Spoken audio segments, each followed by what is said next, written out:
A paz do Senhor, queridos irmãos, que Deus possa abençoá-los, colocar em suas vidas o entendimento, a sabedoria, o anseio por saber e saber a vontade de Deus. Como disse antes, este canal ele é em prol de aprendermos, tanto eu com vocês, quanto vocês comigo.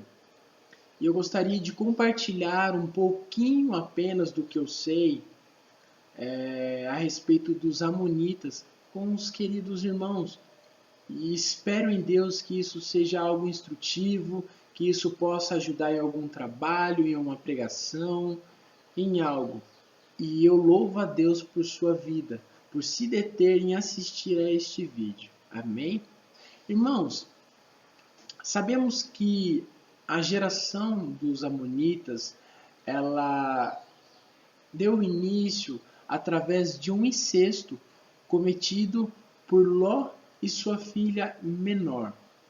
Como os irmãos sabem, sim, o incesto é o ato sexual entre pai e filho, ou mãe e filho. Amém? E através desse incesto nasceu essa geração.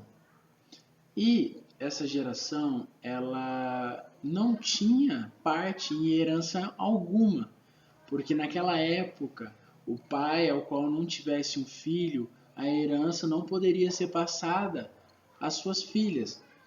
Ali morreria com ele a herança. Mas o Senhor nosso Deus fez com que acontecesse uma situação para que ele pudesse abençoar o seu povo. E aconteceu que naquele tempo morreu um homem chamado Zelofeade. E ele tinha suas filhas. E aconteceu que suas filhas foram queixar-se para Moisés. E Moisés levou essa queixa diante de Deus. E Deus, como sempre, misericordioso, amoroso, inefável, falou ao povo em Números 27, versículo 8, dizendo assim: E dirá aos filhos de Israel, se morrer um homem e não tiver filho, fareis passar a herança à sua filha.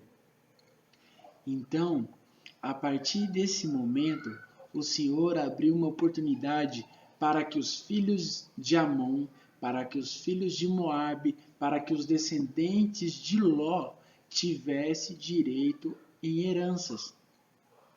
E esse povo continuou peregrinando pela terra, continuou vivendo pela terra. E Deus já havia feito uma promessa para o seu povo.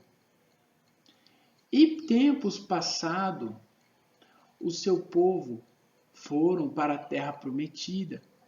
E disse Deus em Deuteronômio 2, versículo 9, que nessa trajetória, quando eles estivessem passando pela terra de Ar, que eles não fizessem mal aos moabitas, nem os amonitas, que eles não molestassem esse povo, porque o Senhor tinha dado por herança aquela terra a eles.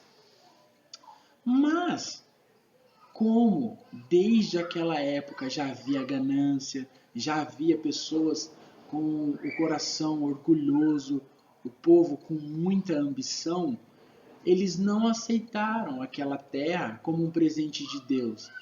Eles não aceitaram, eles queriam mais. Diziam-se que tinham direito a mais herança e que o povo de Israel havia tomado suas terras. Mas sucedeu que eles intervindo junto com os moabitas, junto com os filisteus, os amonitas fizeram o povo sofrer. E se não me falha a memória, eles sofreram na mão dos moabitas, dos amonitas e com a ajuda dos filisteus por 18 anos. Então, o povo, como sempre, no sofrimento, acendeu um clamor ao Pai. Pediram a Deus que tivesse misericórdia deles. E por fim, Deus levantou um homem valoroso, um homem honrado, para ser juiz daquele povo e libertá-los. Esse homem foi chamado Jefité. Jefité era filho de Gileade. E Gileade coabitou com uma prostituta e teve esse filho chamado Jefité. Só que seus irmãos o tiveram como bastardo e afastaram ele daquelas terras. E Jefité foi viver distante. Então aprove Deus que, quando apertou mesmo a mão dos inimigos contra o povo de Israel, os anciões daquele tempo foram, creio eu, induzidos pelo Senhor e nosso Deus, foram atrás de Jefité e pediram para que ele pudesse vir e intervir para aquele povo. E que se ele fizesse assim, e assim fosse feito, e tivesse um bom sucedimento naquela questão, que eles colocariam ele como cabeça daquele lugar, ou seja, como juiz daquele povo. E Jefité, por fim, decidiu retornar. E Jefité fez um voto com Deus, que não precisamos ver isso por agora, porque senão iria estender muito esse vídeo. Jefité fez um voto com o Deus Altíssimo e foram bem-sucedidos em sua batalha. E ali eles venceram grande parte dos amonitas. E vemos relato dessa grande batalha no livro de Juízes, no seu capítulo 11, versículo 32. E ali também vai ter detalhes a respeito do voto de Jefité e outros detalhes a respeito da batalha também.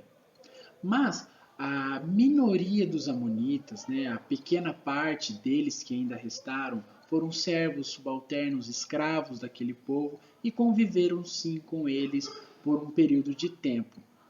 Mas eles fizeram algo que para Deus foi inaceitável e que foi a chave para a sua destruição total. O que aconteceu? Eles zombaram e se alegraram muito a respeito da queda de Jerusalém e a respeito também da destruição do templo. E se tem uma coisa que é provada biblicamente, é que o Senhor não aceita zombaria no seu ministério, zombaria contra a sua obra, zombaria contra os seus filhos. Vejamos bem que quando Saulo estava no caminho de Damasco, o Senhor Jesus Cristo apareceu para ele e disse: Saulo, Saulo, por que me persegues? Vejamos que Saulo nem havia visto o Senhor Jesus Cristo em vida, Nem perseguia naquele momento o Senhor Jesus Cristo, mas ele perseguia o povo do Deus Altíssimo. E se ele perseguia o povo, os filhos do Deus Altíssimo, ele perseguia o próprio Senhor Altíssimo. Então vejamos que qualquer afronta contra nós, povo de Deus, é contra o nosso Deus e Pai. E isso chegou como um cheiro desagradável às narinas de Deus. E Deus falou através do profeta Ezequiel, no seu livro, no capítulo 25, do versículo 1 ao 7, especificando o porquê desta destruição. E eu creio fielmente que os amonitas foram por completo destruídos pela mão de Deus, por conta da sua má transgressão.